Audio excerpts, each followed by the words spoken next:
If you're struggling to get your house decluttered, not doing these 3 things is what probably is the cause of it. Hello, for all of you, I am so happy that you're here. I hope that you brought your tea because I have got my tea. I want to welcome all of the new faces here. Today, I'm going to share a little story and I'm going to talk about those tips within that story. And here's the thing. Tip number 3 is the most important. My name is Robyn. If we haven't met before, I am a registered nurse. I got into nursing in my 30s. I started nursing school when I was 31. I'm 43 right now, and that number's about to change. After a year or 2, I went and started working in the emergency department. Now, let's be real. I had clutter before that point. I stayed at home with my kids for the first few years. Before that, I was a police dispatcher, but then I stayed at home with my kids.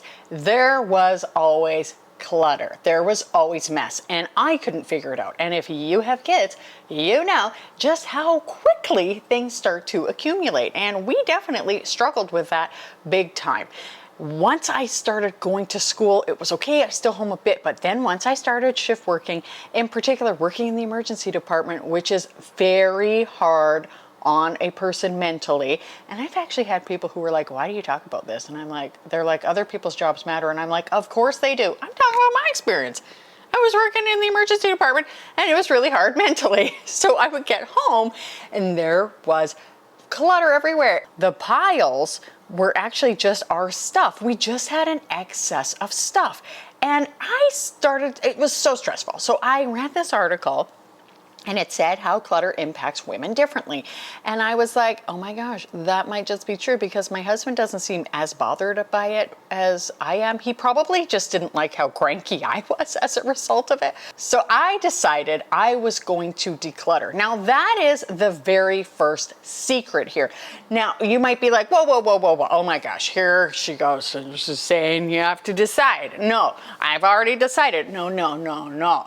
I'm saying you have to decide. Like you have to say, come hell or high water, this house is getting decluttered, which is exactly what I did. You need to say you are committed and you are not going to stop until you are done. And a lot of people will say, just start. And I fully believe that. But there's a big difference to just starting and a big difference to deciding that you are actually going to declutter, isn't there? And at first, my friend, it was great. I was a decluttering machine. I was on fire. I was just like running around this house with bags, just like filling stuff up. But as time went on, I just started to feel a little bit tired. And yes, my dear, I hit the wall. I hit what they call resistance. All of a sudden, the shine wears off. And when we start something new, there's one thing I did not share about my family and me. And did I say I have 3 teenagers and a husband? I do.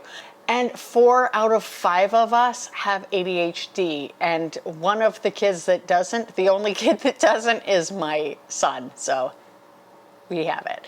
And when we first start something new, in particular those of us with ADHD, but people with ADHD are especially addicted to the substance called dopamine. That thing when we start something new that is like, hey, this is fun, this is shiny, and this is new, and I'm gonna milk this. But once we start going and after a short while, it starts to become a little bit boring. And maybe you're like, hey, I'm enjoying all of these YouTube videos or these podcasts or these books, but then you start being like, I think I'd rather just watch Max Miller because he's amazing. Then you start getting tired and you start skipping days and you decide maybe I'm just going to put it off for a bit. And you know what? You let the stuff that you've decluttered pile up in the corner. You don't take it to the donation bin. Friend, I know it is easier said than done to push through resistance, which is number 2, push through resistance.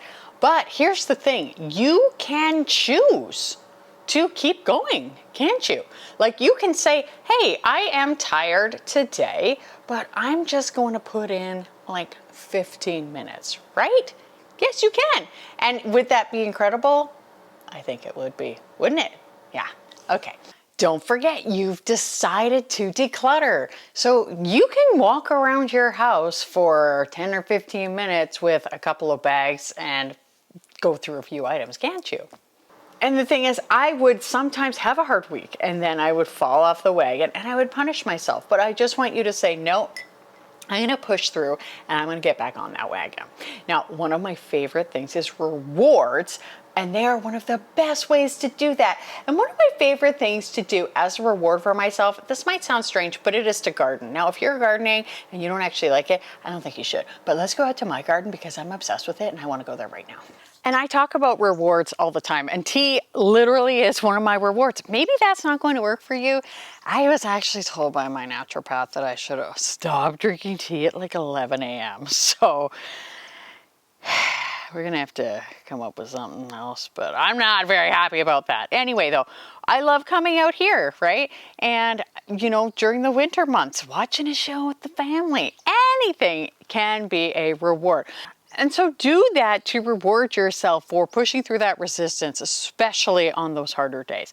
Now, as I decluttered, a lot of feelings came up. As we grow in life, good times come, good times go. There are sometimes bad times, but depending on who you are, and I am one of those people, I will remember things from everything, like every piece of clothing, books, all of that. I mean, I especially like going through my kids' stuff. Like, I would just picture them just doing their day-to-day thing in those clothes, or even stuff in the kitchen, remembering like, oh, this was my grandma's. And even though I don't use it, like, should I be keeping that? No. And so I do think it is very important, though. Take the time to feel the feelings.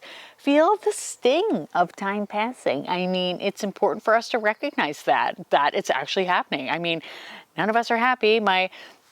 My oldest is actually graduating from high school this year, which, you know, is good and bad. Like, let's be honest, your kids outgrow you, and when somebody has outgrown you, it's time for them to go. But it doesn't make it any easier. It still is a struggle. So, well, maybe it makes it a little bit easier. My point is that you need to shift your perspective to the future. Like, what are we doing? We're not living for the past. And as much as I don't want time to pass, as much as I want to just be like, you know, at this stage of life forever, it's not going to be. And so you need to like make room for the future. So process things as it happens. And that's tip 3, is that you need to take the time to process. And some of us, we need to talk it out. I actually am an internal processor, which I know drives some of my friends crazy, and definitely my mom, but I just process things internally. I don't necessarily need to talk things out, and that's okay. And you figure out what works for you. I also started to think more like a person living in a decluttered house. Start being like, oh yes, I am a person who actually doesn't really do well in clutter. So I am going to continue to declutter. And before I was like, you know, I have a lot of stuff. I literally had shelves built in our garage in our last house, and had shelves put into a storage room. We also bought shelves on top of that. Like, shelves were my friend, because I thought my answer to everything, it wasn't that we needed to downsize, it was just that we needed more shelves. Meanwhile, that really wasn't what it was. One of the biggest things that we need to process is now being a person who doesn't have that stuff anymore. A lot of people identify with their stuff. They're like, I have my stuff. And one thing I want to share with you is that I am not necessarily always going to be like, here are tips. We're going to dive into the psychology a little bit. As a nurse, I love to do research, and a lot of this isn't like that right now. The things I'm saying, they're not necessarily backed in research. These are just my experiences that I'm sharing today. But I want you to say, who am I apart from my stuff? Because a lot of people, especially people who have a lot of stuff, they really identify as that person who has that stuff. So you need to say, like, who am I without this stuff? Start living like that person. And yes, consistency is super helpful. And I'm not going to tell you it isn't.